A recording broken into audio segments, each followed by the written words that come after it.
Welcome to STEM Global. This lecture is from our complete chemistry course.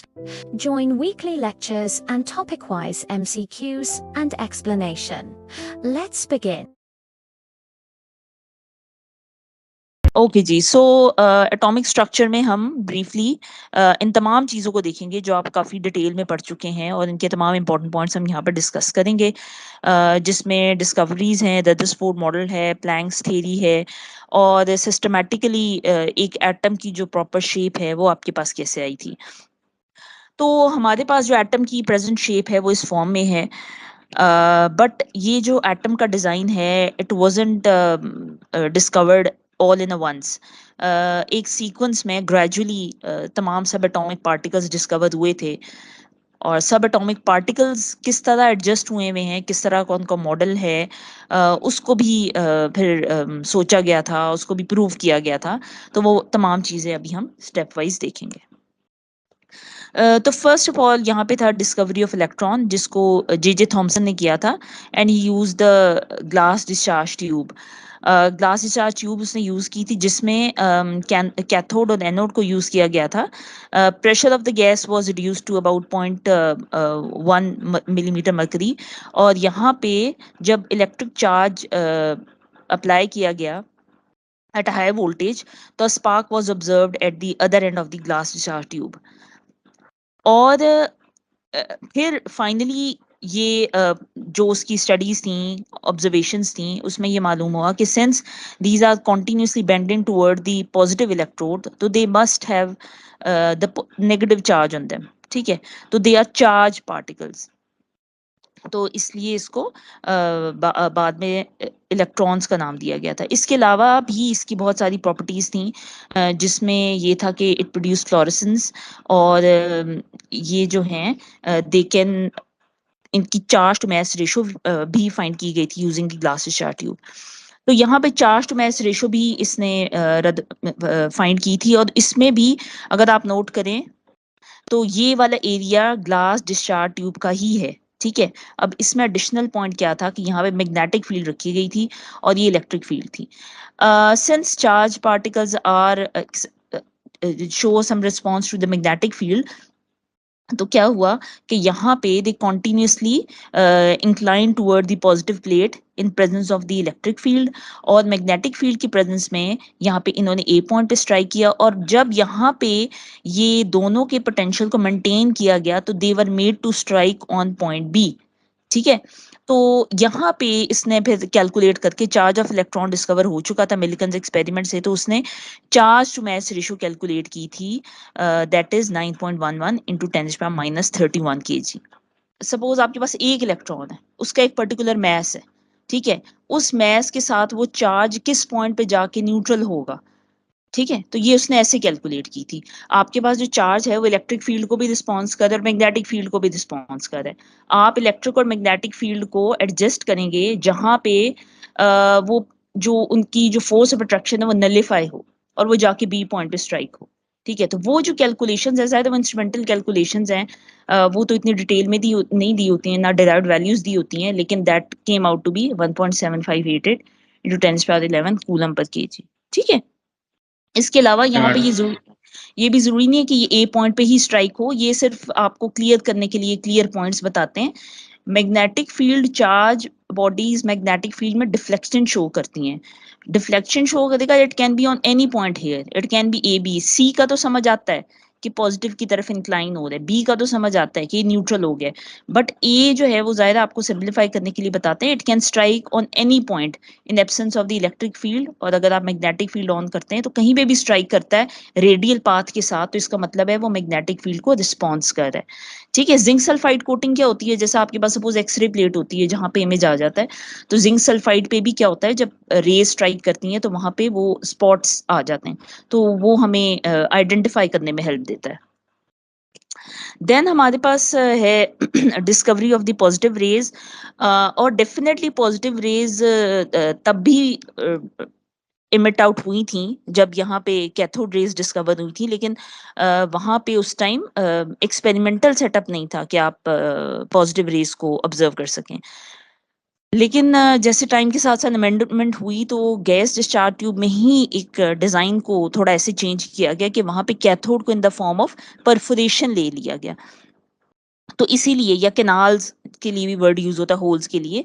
तो ये जो perforated cathode use किया गया, तो instead of striking on the cathode, ये जो पॉजिटिव रेज है they were able to cross the cathode ray and strike on the opposite side. तो ये तो अपनी जगह पे था, बट यहाँ पे जब ऑब्जर्वेशन हुई कि यहाँ पे भी कुछ ग्लो प्रोड्यूस हो रहा है, तो इसका मतलब है कि ऑपोजिट साइड पे भी कोई मटेरियल है जो स्ट्राइक आउट कर रहा है। अब यहाँ पे ये था कि उसने डिफरेंट तरह की गैसेस यूज़ की और वहाँ पे तमाम जगह पे डिफरेंट तरह की ऑब्जर्वेशन इस सेंस में आई कि जब आपने charge to mass ratio calculate किया तो सबसे ज़्यादा वो हाइड्रोजन के लिए आया। और हाइड्रोजन के लिए क्यों आया? क्योंकि हाइड्रोजन का जो मैस है वो सबसे कम है, और वो जो इंडिकेट करता है एक प्रोटॉन को करता है। देखिए, हाइड्रोजन के पास एक इलेक्ट्रॉन है और एक प्रोटॉन है। जब आप उसको गैस डिस्चार्ज ट्यूब में उसको अप्लाई करते हैं तो इलेक्ट्रॉन तो मूव कर गया टुवर्ड द एनोड। जो एक प्रोटॉन है, सिंपलेस्ट प्रोटॉन, वो सिर्फ हाइड्रोजन में ही हो सकता है, तो वो मूव किया टुवर्ड द कैथोड। तो वहां से हमारे पास smallest charge on the proton पता चला था। और इलेक्ट्रॉन तो फंडामेंटल है, इलेक्ट्रॉन जितना मर्जी आप हैवी मेटल ले लें, एलिमेंट ले लें, इलेक्ट्रॉन तो एक ही जैसा मिट आउट होगा। लेकिन प्रोटॉन क्या था कि वो हर एक के लिए डिफरेंट था। फॉर एग्जांपल आप सोडियम ले लेते हैं, सोडियम से एक इलेक्ट्रॉन निकलता है, लेकिन आपके पास वहाँ पे अगर नॉर्मली गैसेस नहीं थी इसमें, अगर आप नाइट्रोजन को ले लें, सपोज उसमें एक इलेक्ट्रॉन निकलता है, तो बाकी जो N2 मूव कर रहा है वो डेफिनेटली अपने जो है 14 प्रोटॉन्स के साथ मूव कर रही है गैस। तो इसलिए चार्ज टू मास रेशो हर एक गैस की डिफरेंट आई थी। मैस ज़्यादा होगा तो चार्ज टू मास रेशो कम आएगी। मैक्सिमम तब आया था जब सबसे कम मैस था, और वो हाइड्रोजन के लिए आया था। Then there was discovery of neutron. Discovery of neutron का जो एक्सपेरिमेंट है उसमें आप देखें कि ये रेडियो एक्टिव मटीरियल लिया गया था और यहाँ से अल्फा पार्टिकल्स बम्बार्ड की गई थी on the beryllium beryllium plate पे। तो यहाँ पे ये न्यूट्रॉन्स इमिट आउट हुए थे और पैराफिन रखी गई थी ऑब्जर्वेशन के लिए कि क्या पैराफिन से कोई एटम्स या पार्टिकल्स नॉकआउट होते हैं। और ये गीजर काउंटर था जिसने जो कि चार्ज को इंडिकेट करता है। तो इस पे जो रीडिंग आ रही थी वो न्यूट्रल आ रही थी, जिससे हमें पता चल रहा था कि कुछ बम्बार्डमेंट तो हो रही है but they have no charge.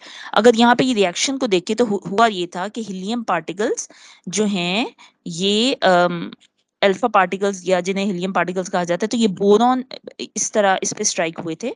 और आपके पास ये नाइट्रोजन जो है, आपके पास ये जो रिएक्शन हुआ था, और ये न्यूट्रॉन बेसिकली इमिट आउट हुए थे। तो ये यहाँ से इस तरह जो है ये न्यूट्रॉन डिस्कवर हुए थे। कई जगह पे आपको बेरिलियम भी नजर जाएगा, कई जगह पे बोरॉन भी आएगा, लेकिन ओवरऑल डेफिनेटली यहाँ पे कोई एटॉमिक चेंजेस आती हैं, न्यू एलिमेंट में चेंज होता है जो कि रेडियो एक्टिव होता है, टाइम के साथ डिसइंटीग्रेट होता है। और यहाँ पे क्या होता है, न्यूट्रॉन इमिट आउट हुए थे। So this is how neutrons were discovered.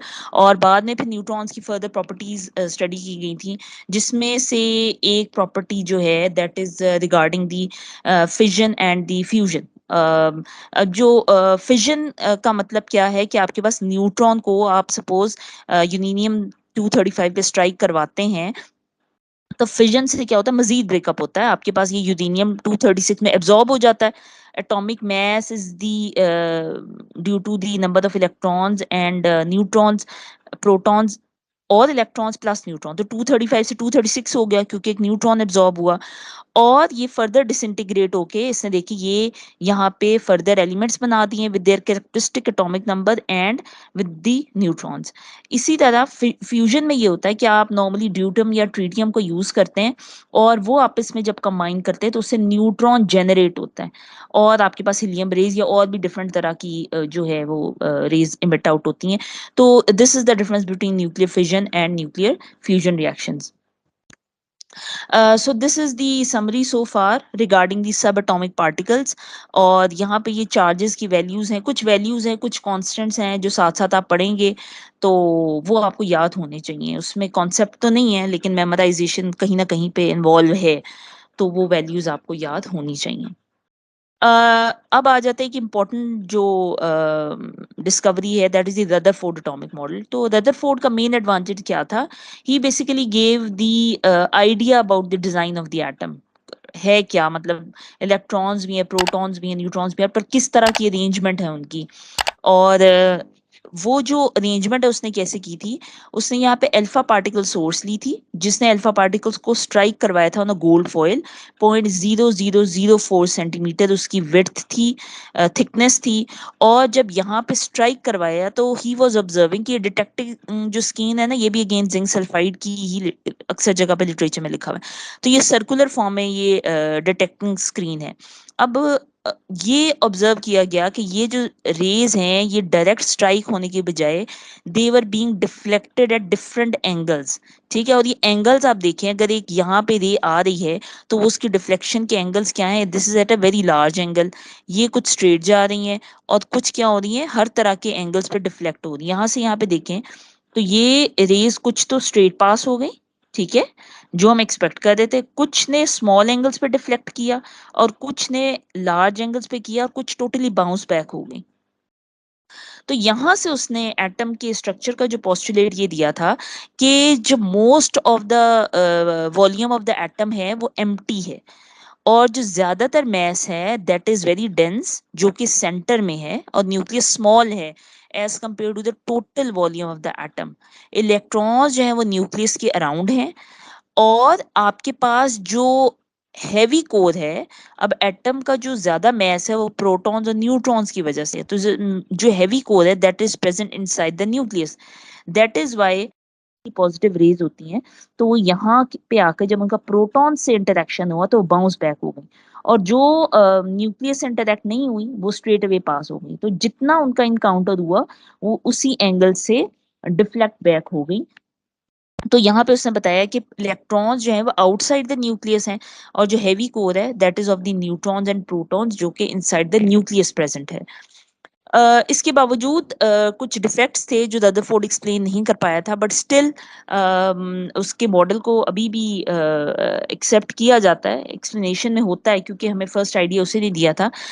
तो उसमें जो मेन जो इम्पोर्टेंट पॉइंट थे वो ये थे कि उसकी प्लेनेटरी मोशन थी, 2 डायमेंशनल मॉडल था, 1 डायमेंशनल बल्कि कहने कि एक ही प्लेन में इलेक्ट्रॉन्स मूव कर रहे हैं अराउंड द न्यूक्लियस। तो अगर इलेक्ट्रॉन्स कॉन्टिन्यूसली अगर न्यूक्लियस के अराउंड मूव कर रहे हैं तो where is the energy coming for the rotation. तो अगर वो कॉन्टिन्यूसली रोटेट कर रहा है और कॉन्टिन्यूसली उसको न्यूक्लियस से अट्रैक्शन है तो eventually it will lose its energy and it will collapse, atom का स्ट्रक्चर खत्म हो जाएगा। तो इस चीज को रदरफोर्ड एक्सप्लेन नहीं कर पाया था। फिर ये कि अगर इलेक्ट्रॉन्स कॉन्टिन्यूसली अपना ये ऑर्बिट कम करके न्यूक्लियस की तरफ आ रहे हैं तो उनकी एनर्जी रेडिएट होगी। एनर्जी अगर कॉन्टिन्यूसली रेडिएट हो रही है तो कॉन्टिन्यूस स्पेक्ट्रम आना चाहिए, लेकिन इनका लाइन स्पेक्ट्रम आता है। तो ये जो मॉडल है इनको क्लासिकल मॉडल्स कहा जाता है। ये डिफेक्ट्स थे। डेफिनेटली जब भी कोई नया मॉडल या नई थ्योरी आती है वो तभी आती है जब वो पुराने के डिफेक्ट्स को रिमूव करती है और अपने नए पोस्टुलेट्स को एक्सप्लेन करती है। तो इसके जो डिफेक्ट्स हैं उनको हम आगे फर्दर एक्सप्लेन किया था बोहर्स ने और प्लैंक्स ने। अब प्लैंक्स की थ्योरी पहले थी और बोहर्स ने बेसिकली प्लैंक्स की ही 2 पोस्टुलेट्स को यूज करके एक्सप्लेन किया था। एनर्जी इज नॉट emitted और absorbed continuously, it is emitted or absorbed in the form of wave packets or quanta. In case of light the quantum of energy is also called photon. ठीक है, तो यहाँ पे ये समझ आई कि जो आपके पास एनर्जी है वो क्वांटाइज्ड होती है, क्वांटिटी में होती है, जिसको हम डिफाइन कर सकते हैं। हर वक्त चार्ज पार्टिकल्स जो है वो एनर्जी इमिट और एब्जॉर्ब नहीं करते। The amount of energy associated with quantum of radiation is directly proportional to the frequency. ये एक मेन इसका postulate था कि energy is directly proportional to frequency. अच्छा जी, अब यहाँ पे frequency क्या होती है ये आपको थोड़ा सा आइडिया तो होगा। frequency नंबर ऑफ साइकिल्स पर सेकंड होते हैं, यानी कि आपके पास यहाँ पे अगर इस तरह की वेव्स हैं, जितनी ज्यादा वेव्स होंगी क्लोज तो उनकी एनर्जी उतनी ज्यादा होगी, डायरेक्टली प्रोपोर्शनल है। ठीक है, और it is equal to H mu, Planck's constant इसने दिया था 6.626 इंटू 10⁻³ किलो जूल एनर्जी है। अच्छा, ये इसी तरह आगे चलते हैं। According to the Planck's quantum theory हमने पढ़ लिया। इसी तरह E is equal to H C over lambda. अच्छा, अब यहाँ पे आपके पास वेव्स अभी मैंने बताया था ये इस तरह की होंगी तो इसका मतलब है ये एनर्जी ज्यादा है। अगर यही वेव्स इस तरह हैं तो आपके पास क्या मतलब है, इनकी ये जो वेव है, एक वेव क्या होती है, वन क्रस्ट एंड वन ट्रफ्ट। तो इसको वेवलेंथ कहते हैं, दिस इज वन वेवलेंथ, ठीक है, ये वन वेव है। जितनी ज्यादा वेव्स होती हैं उतनी ही वेवलेंथ कम होती है, frequency is inversely proportional to wavelength, ठीक है। वेवलेंथ बड़ी होगी तो नंबर ऑफ वेव्स कम होंगी और फ्रीक्वेंसी कम होगी, ठीक है। तो इसको फिर इसने रिप्लेस किया था, तो ये आया था c बाय लैम्डा, ठीक है, ये प्रोपोज, तो यहां से फिर ये आया था c बाय लैम्डा। दस greater the wavelength of radiation lower will be the energy. तो ये बेसिकली उसने एक्सप्लेन किया था कि जब इलेक्ट्रॉन्स दो ऑर्बिटल्स के दरमियान में मूव करते हैं तब एनर्जी चेंजेस कैसे आती हैं। बेसिकली ये एक उस टाइम एक थ्योरी थी या एक इलस्ट्रेशन थी उसको एक्सप्लेन करने के लिए। Potential energy of a person walking a ramp increases in uniform continuous manner, यानी कि यहाँ पे so, potential energy of a person walking by RAM increases in uniform continuous manner. Potential energy of a person walking up steps increasing in stepwise quantized manner. ठीक है, तो यानी कि ये हर स्टेप पे क्या होगी, एक पर्टिकुलर क्वांटिटी होगी। ये स्टेप्स जो है आप समझ लें न्यूक्लियस के अराउंड ऑर्बिट्स को जो डिस्टेंस है उसको एक्सप्लेन कर रहे हैं। तो वो एक पर्टिकुलर एनर्जी चाहिए आपको हर स्टेप पे मूव करने के लिए, और हर स्टेप की जो एनर्जी उसको हम क्वांटा कहते हैं। Then comes the Bohr's model. तो बोहर्स ने हमें मेन जो उसके फीचर्स थे वो क्या बताया था कि इलेक्ट्रॉन्स जो है वो न्यूक्लियस के अराउंड जब रिवॉल्व करते हैं तो एक स्पेसिफिक डिस्टेंस होता है, उस स्पेसिफिक डिस्टेंस को हम ऑर्बिट कहते हैं। उन ऑर्बिट्स को हमने नाम दे दिया है जिनको हम एनर्जी लेवल्स या शेल्स कहते हैं, और उसको हम KLMN के नाम से डिनोट किया जाता है। while revolving in discrete orbits the electrons do not radiate energy। आप इलेक्ट्रॉन को कुछ नहीं कह रहे तो वो भी कुछ नहीं करेगा, इलेक्ट्रॉन एक पर्टिकुलर एनर्जी के साथ ऑर्बिट में रिवॉल्व करता रहेगा। लेकिन अगर आप वहां पे उसको कोई एनर्जी स्ट्राइक करवाते हैं इलेक्ट्रिसिटी के थ्रू, रेडिएशन के थ्रू हीट करते हैं, तब उसमें चेंज आती है। तो ये जो है उसने इसके थ्रू जो है एनर्जी भी कैलकुलेट की थी इन तमाम ऑर्बिट्स की, रेडियस भी किया था कैलकुलेट। तो मोनो इलेक्ट्रॉनिक सिस्टम को उसने बहुत सक्सेसफुली एक्सप्लेन किया था। इवन के जो मॉडर्न सोफिस्टिकेटेड इंस्ट्रूमेंट्स डिस्कवर हुए थे there values were also in quite agreement with the calculations done theoretically by the Mohr's. उससे सब थ्योरेटिकल किया था, but that was all well verified with the modern instrumentation. So limitation still क्या थी? A quantum idea of the stationary orbit is mixed with a classical idea of the Coulomb's force. The assumption of only circular orbit is utterly justified. It can only explain the line of hydrogen and hydrogen-like atom monoelectronic system. जैसे मैंने भी आपको बताया था, hydrogen helium plus one, lithium plus one, उनको explain कर सकता था। It could not explain the fine structure of hydrogen atom. It cannot make calculation about the transition or the selection rules which apply to them. ठीक है, ये उसके कुछ limitation थी जो आगे फर्दर जब स्पेक्ट्रोमीटर डिस्कवर हुआ था, श्रोडिंगर की जब इक्वेशन आई थी, तो बहुत सारे जो है इसमें से जो ये लिमिटेशंस है वो सॉल्व हो गई थी। तो ये उसने बेसिकली कैलकुलेशंस हैं, यकीनन आप लोगों ने डेरिवेशन देखी होगी। आपको दिखाने का मकसद यहाँ पे ये है कि आपको एटलीस्ट फाइनल फॉर्मूलाज होने चाहिए मालूम कि रेडियस की वैल्यू एकदम आ जाती है। तो ये जो न्यूमेरिकल कैलकुलेशंस आएंगी पीपीएससी में, कभी ऐसी नहीं आती कि आप घंटा घंटा कैलकुलेशंस कर रहे हैं। अगर आप घंटा घंटा कर रहे हैं तो आप समझ लें आप गलत डायरेक्शन में जा रहे हैं। बहुत वो मैनुअल कैलकुलेशन देते हैं, डेफिनेटली कैलकुलेटर तो नहीं अलाउड होता, तो बहुत लंबी नहीं देते। तो ये कुछ फॉर्मूलाज है जो आपके जहन में होनी चाहिए। एन स्क्वेयर इंटू 0.53 ये कॉन्स्टेंट था, इंटू जी। ये कॉन्स्टेंट कहाँ से आया था? ये तमाम इन कॉन्स्टेंट्स को सॉल्व करके आया था। ये आपके पास था permittivity of free space, Planck's constant, pi का mass of electron, charge electron, और हाइड्रोजन के लिए इस जी को 1 कंसिडर किया गया था, और एंगस्ट्रम की यूनिट में उसने इसको कैलकुलेट किया था। तो ये आपके पास 0.53 कांस्टेंट था जिसको उसने रेडियस जो है कैलकुलेट किया था कि आपके पास रेडियस 1, रेडियस 2, रेडियस 1 फिर क्या हुआ, ओनली 0.53 नैनोमीटर। अगर आपने 2 कैलकुलेट करना है तो इंटू 2 स्क्वायर हो जाएगा, एंड सो ऑन। तो he was able to calculate the radius for the hydrogen atom. तो यहाँ पे रिलेशन बताया जा रहा है कि आप देखें टाइम के साथ साथ ये जो रेडियस है ये डिस्टेंस इंक्रीज हो रहा है। कितना इंक्रीज हो रहा है? रेडियस 1 जो है ये आपके पास रेडियस 2 जो है वो फर्स्ट के मुकाबले में 4 टाइम्स बड़ा है। ठीक है, ये जब आप यहाँ पे जब कैलकुलेशंस करते हैं ना सारी 2 स्क्वायर, 3 स्क्वायर, 4 स्क्वायर, तो वहां पे आपको बड़ा क्लियर कट आइडिया हो जाता है।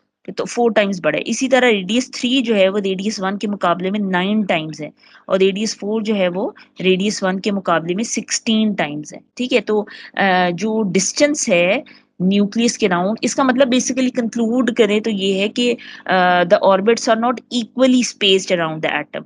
ठीक है, जो बाहर वाले ऑर्बिट्स हैं उनका जो आप ऐसे कह लें कि कंजेक्टिव ऑर्बिट्स का आपस में कंजेक्टिव डिस्टेंस नहीं है, सेम डिस्टेंस नहीं है, वो टाइम के साथ साथ इंक्रीज कर जाता है।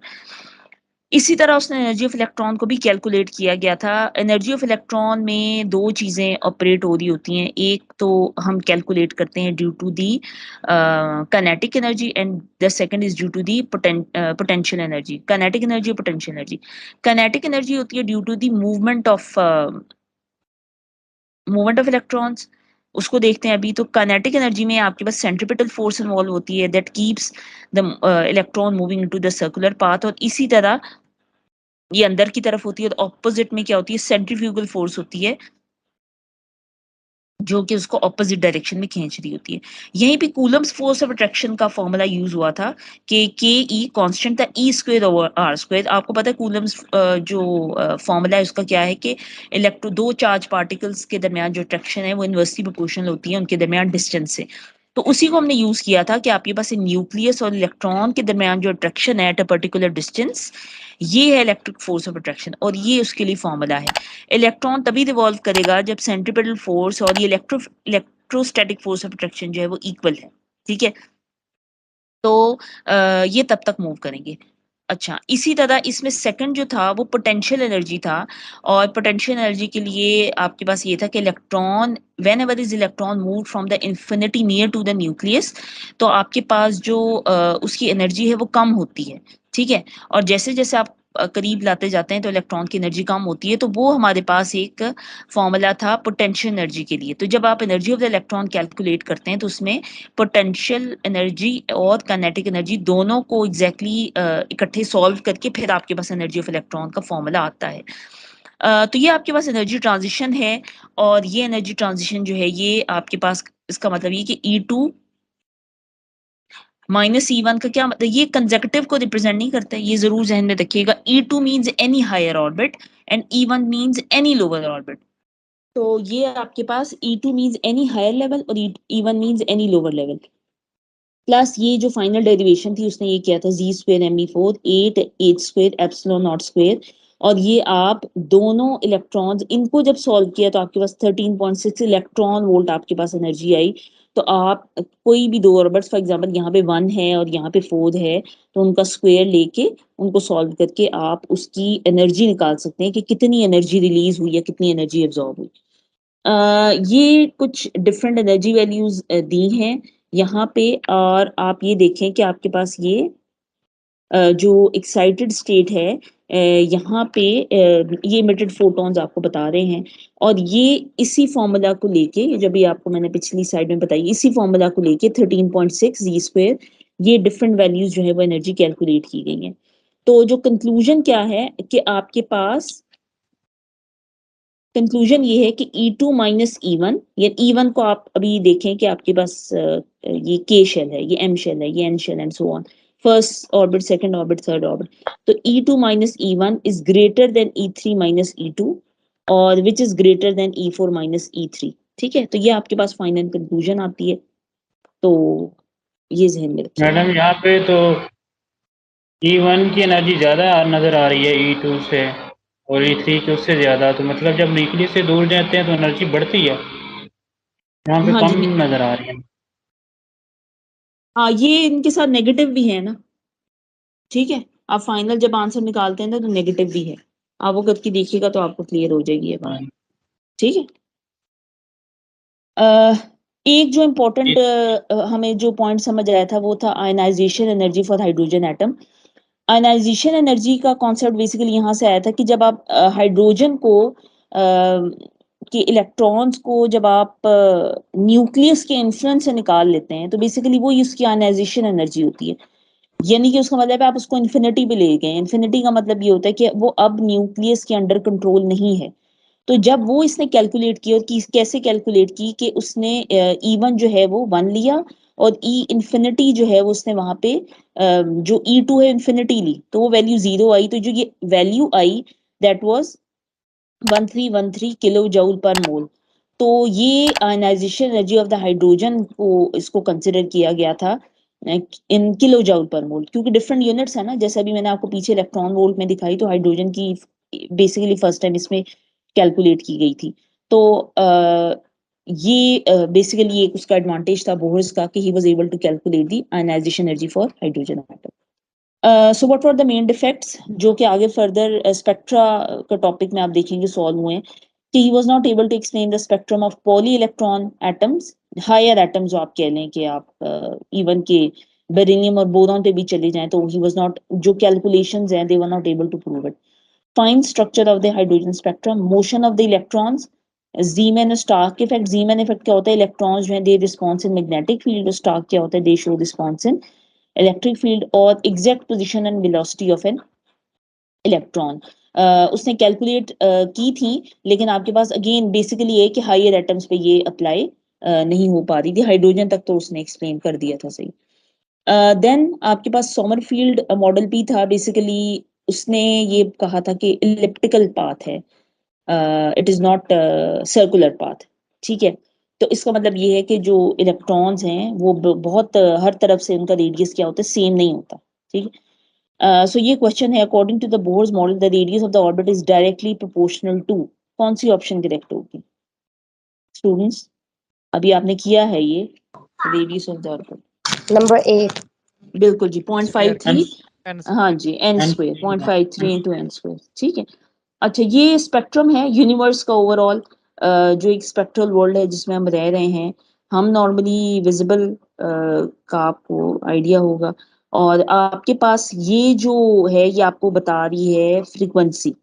तो आपके पास बेसिकली ये जो विजिबल है, इससे ऊपर ये जो फ्रीक्वेंसी है वो यहाँ पे है, अल्ट्रावायलेट, एक्सरेज और गामा रेज, इनकी मैक्सिमम फ्रीक्वेंसी होती है।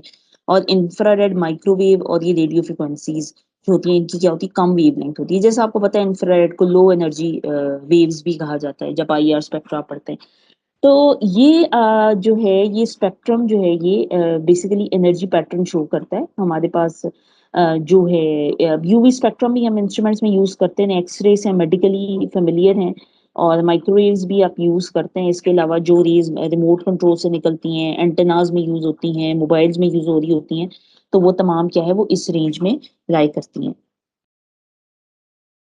फॉर एग्जांपल ये प्रैक्टिकली आपको बता दें कि आपके पास यहाँ पे ये जो है, यहाँ पे ये रेडियो फ्रिक्वेंसी वेव्स जो हैं ये यहाँ पे इसके लिए यूज हो रही है, माइक्रोवेव्स यहाँ पे हैं, ये वेरी लो फ्रिक्वेंसी वेव्स हैं, जियोमैग्नेटिक एंड सब ईएलएफ सोर्सेज। तो ये बेसिकली एप्लीकेशन है, ये कहाँ कहाँ पे यूज होती है।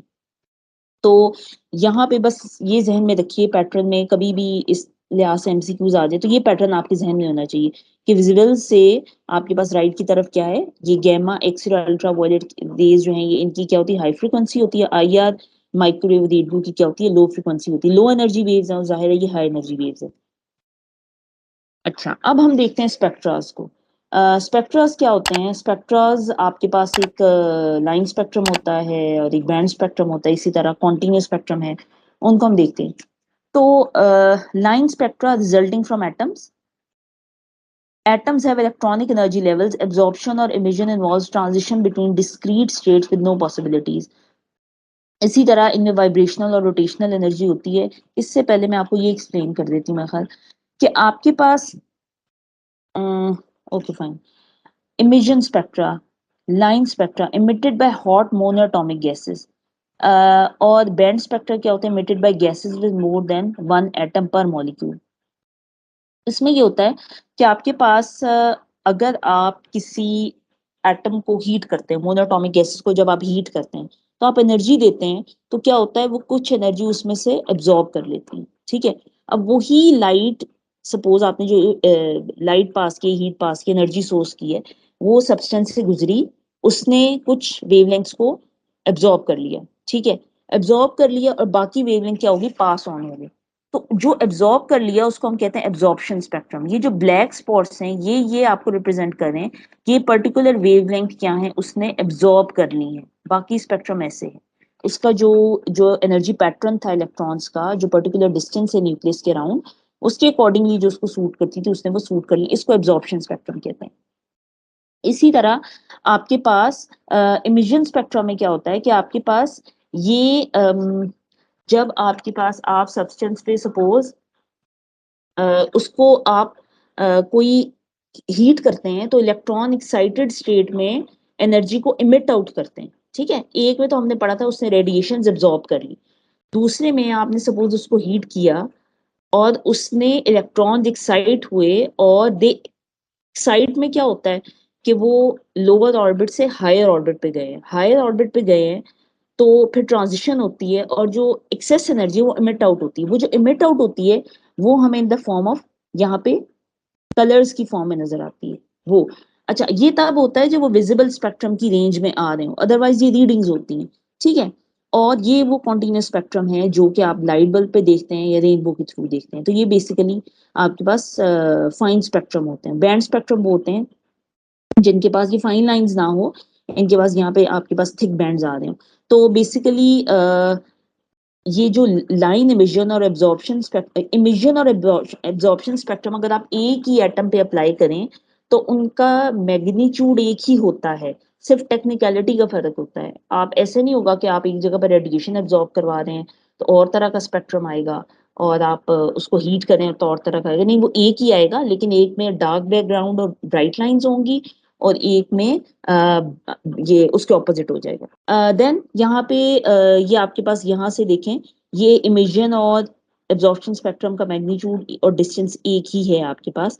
तो यहाँ पे जब आप किसी भी सब्सटेंस को ये इसको आप हीट कर रहे हैं, एब्जॉर्प्शन में जहाँ रेडिएशन जिसको ये एब्जॉर्ब कर रहे हैं तो आपके पास ये एब्जॉर्प्शन स्पेक्ट्रम आता है। अगर आप हीट कर रहे हैं तो हीटिंग पे क्या होता है, ये इमिशन स्पेक्ट्रम आता है। और ये नॉर्मल आपको बताया है कि लाइट बल्ब के अगर आप देखें तो उनका कॉन्टिन्यूस स्पेक्ट्रम आता है। हाइड्रोजन स्पेक्ट्रम को देख लेते हैं। हाइड्रोजन स्पेक्ट्रम के ये आपके पास लाइमन, बामर, पास्चर, ब्रैकेट और फंड सीरीज है। और ये आप समझिए लाइमन के नीचे न्यूक्लियस है, जैसे ये है। तो ये आपके पास इस तरह ये स्पेक्ट्रल लाइंस ऑब्जर्व हुई थी। ब्लू कलर का फ्लेम उसने ऑब्जर्व किया था डिस्चार्ज ट्यूब में, और इसमें ये हुआ था कि आपके पास एक्साइटेशन इलेक्ट्रॉन डिफरेंट तरह की एनर्जी ऑब्जॉर्व करते हैं। जो इलेक्ट्रॉन जितना एक्साइट होकर ऊपर आएगा और वो उसी हिसाब से डी एक्साइट करके अपने पर्टिकुलर लेवल पे आएगा। वो जो लेवल्स हैं, तो वो लेवल्स जब देखे गए थे तो वो यहाँ पे क्या थे, डिफरेंट जो है ये आपके स्पेक्ट्रल रीजन्स में लाई कर रहे थे, जब ये अभी मैंने आपको दिखाया। तो ये आपके पास ये है। अच्छा, यहाँ पे आप देखिए बामर सीरीज में ये एच अल्फा, एच गैमा और एच बीटा और एच अल्फा आपको नजर आएगा। इसमें हाइड्रोजन की ये जो लाइंस थी ये विजिबल रीजन में थी, ठीक है। ये सब देखिए हाइड्रोजन के लिए है ना, तो ये क्यों हाईलाइट हुआ है, क्योंकि ये विजिबल रीजन में था, ये हम देख पा रहे थे, बाकी सब नहीं देख पा रहे थे। बाकी हमें इंस्ट्रूमेंट पे जो रीडिंग्स आ रही हैं वही था, ठीक है। सिर्फ ये था जो विजिबल रीजन में विजिबल था। ये अक्सर आपको टेक्स्ट बुक में अलग से सिंबलाइज होके नजर आ रहा होगा, ठीक है। तो ये आपके पास वैल्यूज हैं इनकी पर्टिकुलर, इसमें ना और वो मैम जो अभी इसमें एक लिमिटिंग लाइन का कंसेप्ट है। जब वो इलेक्ट्रॉन इन्फिनिटी से आएगा तो वो वाली लाइन जो होगी लिमिटिंग लाइन होगी। जी जी तो जो बामर सीरीज है इसकी लिमिटिंग लाइन इस रीजन में लाई नहीं करती, वो अल्ट्रावायलेट में चली जाती है। हाँ जी, वो तो जब आपके बामर सीरीज का इलेक्ट्रॉन इन्फिनिटी से आएगा तो वो लाइन जो लिमिटिंग लाइन होगी वो विजिबल रीजन में लाई नहीं करेगी, वो अल्ट्रावायलेट में जाएगी। बाकी सारी लाइन विजिबल में लाई करेंगी।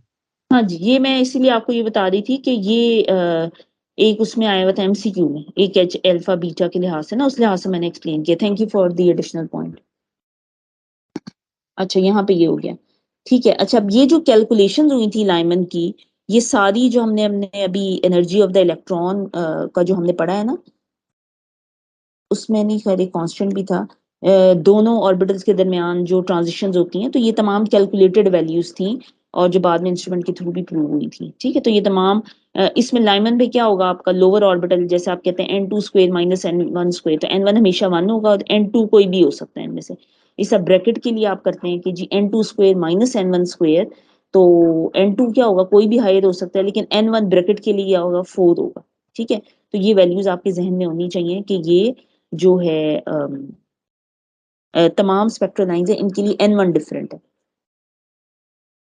देन एक्सरेज, मोज़ले एक एक्सपेरिमेंट था जिसकी बेस पे उसने पीरियोडिक टेबल भी हमारा एटॉमिक नंबर्स की बेस पे हुआ था। तो he basically determine the atomic numbers of 40 elements और उसमें उसने क्या किया था कि ये metal targets, heavy metals use किए थे और उसने उस पर हाई बीम ऑफ इलेक्ट्रॉन्स को स्ट्राइक करवाया था। तो जो आपके पास higher frequency electromagnetic radiation emit out हुई थी उसको उसने एक्स रेज का नाम दिया था। तो ये जो एक्स रेज हैं ये जब डिफरेंट मेटल्स पे बम्बार्डमेंट की थी तो वहां पे डिफरेंट फ्रिक्वेंसी की एक्स रेज को ऑब्जर्व किया गया था जो हर एलिमेंट के लिए डिफरेंट आई थी। बहुत डिटेल्ड और एक्सटेंसिव उसकी ग्राफिकल स्टडीज थी और जिसकी बेस पे फिर उसने काफी किया था। बेसिकली ये उसकी कुछ यहाँ पे सीरीज थी कि आपके पास जब इलेक्ट्रॉन्स जो हैं वो एक्साइट होके डी एक्साइट होके वापस डिफरेंट सीरीज में आते हैं तो यहाँ पे उसने के अल्फा, के बीटा, के गैमा और ये वैल्यूज उसने उसको नाम दिए थे जिनमें उसमें जो कुछ लॉन्गर वेवलेंथ थी कुछ शॉर्टर वेवलेंथ थी उसकी उसने ग्रुपिंग की थी। मेन जो उसका है Moseley law, square root of frequency of X rays is directly proportional to the nuclear charge और एटॉमिक नंबर। ठीक है, square root of frequency of X rays is directly proportional to the nuclear charge और atomic number. ठीक है, तो जितना ज्यादा atomic number होगा आपके पास ये स्क्वायर रूट ऑफ फ्रीक्वेंसी भी ज्यादा होगी। ए और बी जो है ये आपके पास स्क्रीनिंग कॉन्स्टेंट्स थे जो कि हर मेटल्स के लिए डिफरेंट थे अकॉर्डिंग टू द मेटल। उसने उसकी वैल्यूज को चेंज करके यूज किया था। De Broglie's equation, de Broglie's जो है basically he explain the dual nature of the atom, dual nature of the matter. The de Broglie hypothesis states that any moving particle object is associated with both wave particles as well as the particle properties. ये उसका final एक derivation थी जो कि उसने basically Einstein equation E is equal to mc square और ये जो E is equal to hc over Planck's की जो कांस्टेंट था उसने उसको दोनों को इक्वेट किया था और इक्वेट करके फाइनली उसके पास ये इक्वेशन आया था कि lambda is equal to h over mv। और ये जो इक्वेशन है ये बेसिकली आपको क्या बता रही है कि यहाँ पे जो वेवलेंथ है वो जितना ज्यादा मैस होगा उसकी वेवलेंथ उतनी ही कम होगी। प्लस ये ही वाज बेसिकली उसने उसको अप्लाई किया था माइक्रोस्कोपिक पार्टिकल्स पे, यानी कि इलेक्ट्रॉन्स और प्रोटॉन्स की उसने हमें मूविंग ऑब्जेक्ट्स की वेवलेंथ को कैलकुलेट करके बताया था। तो ये आपके पास सक्सेस स्मॉल न्यूमेरिकल्स भी आ जाते हैं आपके पास। ये एज कांस्टेंट अप्लाई होगा, मूविंग ऑब्जेक्ट की वेलोसिटी आपको दे दी जाए, मैस दे दिया जाए तो वहां पे आप उसकी वेव को कैलकुलेट कर सकते हैं। Product of mass and velocity is called momentum, तो ये वहां पे डिस्कस होगा। Then was the Heisenberg uncertainty principle. According to the Heisenberg uncertainty principle, position and momentum of electron cannot be determined simultaneously with absolute accuracy. आप जो है electrons का at a time या तो वेलोसिटी को सही तरह डिटरमिन कर सकते हैं या आप उसके पोजीशन या मोमेंटम में से किसी एक चीज को एक्यूरेटली मेजर कर सकते हैं। ठीक है, तो this is about the momentum and the velocity और ये आपके पास उसका एक्सप्रेशन था। देन एक इम्पॉर्टेंट पॉइंट है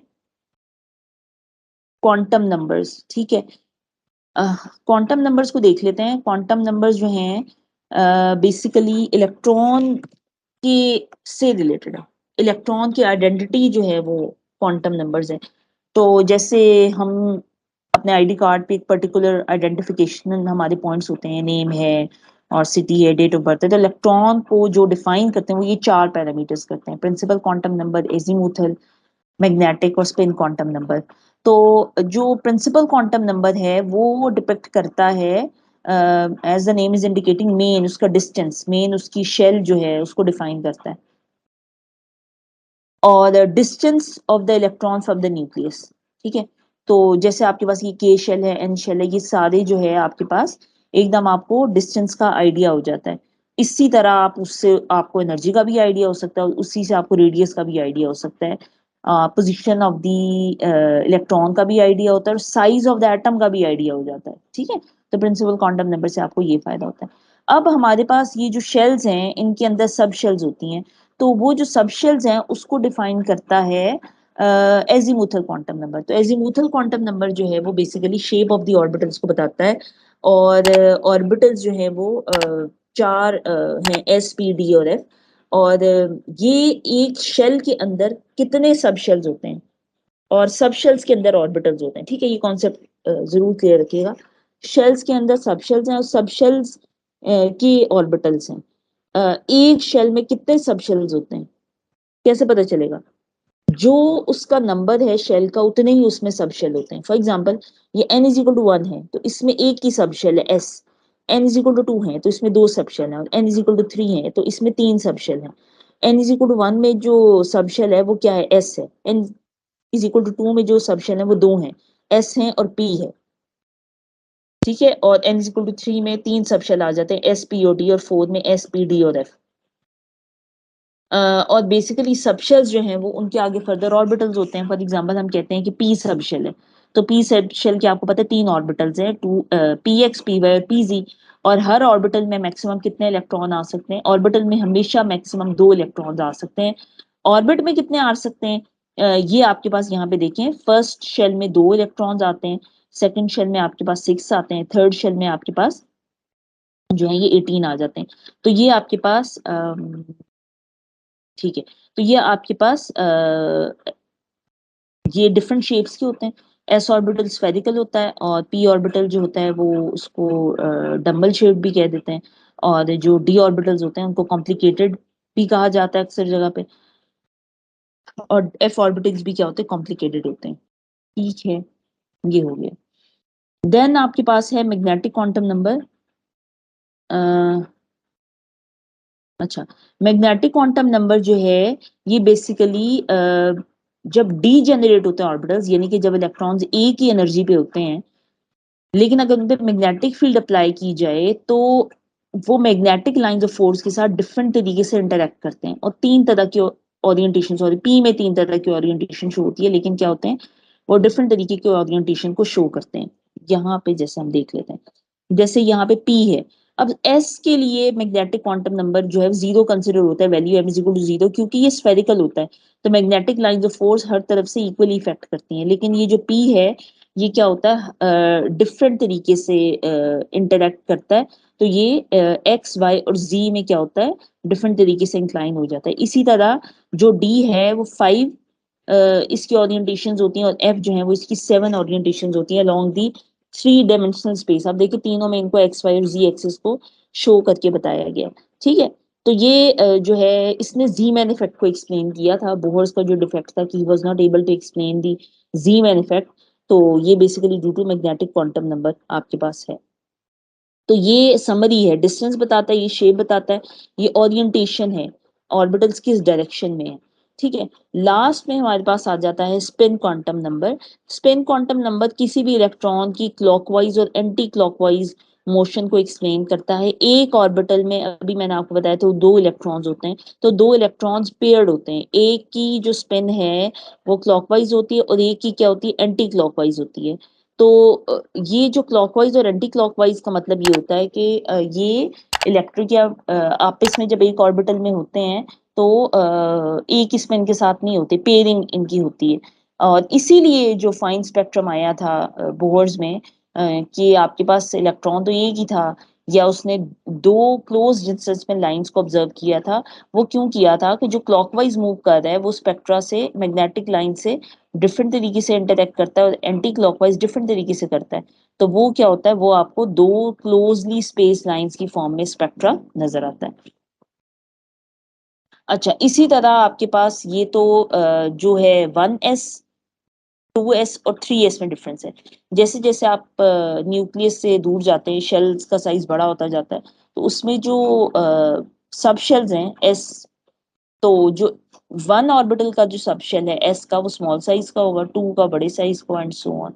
और 2 जो ऑर्बिटल्स के दरमियान में जो एरिया होता है जहाँ पे इलेक्ट्रॉन को फाइंड करने की प्रोबेबिलिटी 0 होती है उसको हम नोडल एरिया कहते हैं। जैसे पी ऑर्बिटल्स का ये नोडल एरिया होता है, यहाँ पे probability of finding the electron is minimum या 0। देन हमारे पास ये ऑर्बिटल्स हैं, ये आपके पास ये एनर्जी लेवल्स हैं जिनको अभी हम इलेक्ट्रॉनिक कॉन्फ़िगरेशन में डिटेल में डिस्कस कर लेते हैं। कि आपके पास ये जो 1s 4s हैं ये ऑर्बिटल्स इस तरह से अरेंज होते हैं, और फर्दर इनको आगे भी g और h तक एक्सटेंड किया हुआ है। A metal has an electronic configuration of m plus 2 has 2 8 14 and its atomic weight is 56. The number of neutron is जी चैट बॉक्स में बता दें। हाँ जी 30 गुड। अच्छा, how many orbitals can have the following quantum numbers? ये कुछ question में क्लियर नहीं है, इसको रहने देते हैं, ठीक है, ये इसको मैंने चेक करने के बाद। Electron filling very important topic, Aufbau principle है, पॉलीज एक्सक्लूजन है और हंस रूल है, जो कि इलेक्ट्रॉनिक कन्फिगरेशन को डिफाइन करते हैं। ये एक एनर्जी डायग्राम है और ये basically n is equal to 1 2 3 4 ये ऑर्बिटल्स को शो करिए अराउंड द न्यूक्लियस और इसमें इलेक्ट्रॉन इस तरह फिल होते हैं। ये बेशक आप इसको जहन में रखें और अगर कोई कन्फिगरेशन आती है तो उसको बेशक पेपर के कॉर्नर में बना लें। इसके अलावा भी कुछ निमोनिक्स हैं, school public school, divisional public school, उससे भी स्टूडेंट्स ने याद किया हुआ है। कहने का मकसद ये है कि कोई हैवी एटॉमिक मैस का एलिमेंट आता है, आपने कोई उसकी कन्फिगरेशन बनाती है, तो there is no harm in writing the configuration on your rough paper to have the accurate result. तो ये कन्फिगरेशन है और ये बेसिकली आपको क्या बता रहा है कि इलेक्ट्रॉन अगर आप फर्स्ट शेल में लोअर एनर्जी से फिल करें तो 1s से होता हुआ 2s और फिर कहाँ पे जाएगा 2p पे, फिर 3s पे, फिर यहाँ से होके 3p पे, फिर 3d 4p 5s 4d and so on, और इस तरह फिल होता है। और जहां पे उसका एटॉमिक नंबर कंप्लीट होता है वहां पे आप कन्फिगरेशन रोक देते हैं। क्लियर? अब ये जो फिलिंग है, ये पहला तो हम कह रहे हैं कि हम लोअर से हायर की तरफ आ रहे हैं, यही है ना, हम 1 से लेकर हायर की तरफ आ रहे हैं, तो इसको हम कहते हैं ऑफ-बॉ प्रिंसिपल। ठीक है, ऑफ-बॉ ने ये कहा था कि ये पहले लोअर पे जाएगा। पॉलीज ने ये कहा था कि आप देखें ये हर चीज जो है ये किसको शो कर रहा है, ये सब शेल्स को शो कर रहा है, ऑर्बिटल्स को नहीं शो कर रहा, कि इलेक्ट्रॉन पर ऑर्बिटल जो है, जब आपको पता है कि ऑर्बिटल में 2 इलेक्ट्रॉन है तो उनकी ऑपोजिट स्पिन होनी चाहिए, ठीक है। और हंस ने कहा था when electrons occupy orbitals of weak energy they don't pair up until they have to, ये आगे आपको फिगर से सही तरह एक्सप्लेन होगा, ठीक है। तो ये है आपके पास ऑफ-बॉ प्रिंसिपल ने ये कहा। अच्छा, अब ये आपके पास ये कहाँ से आया ऑर्डर, मतलब ये हमने किस बेस पे डिफाइन किया? ये एक्चुअली आपने इलेक्ट्रॉन माइक्रोस्कोप से डिफाइन किया था।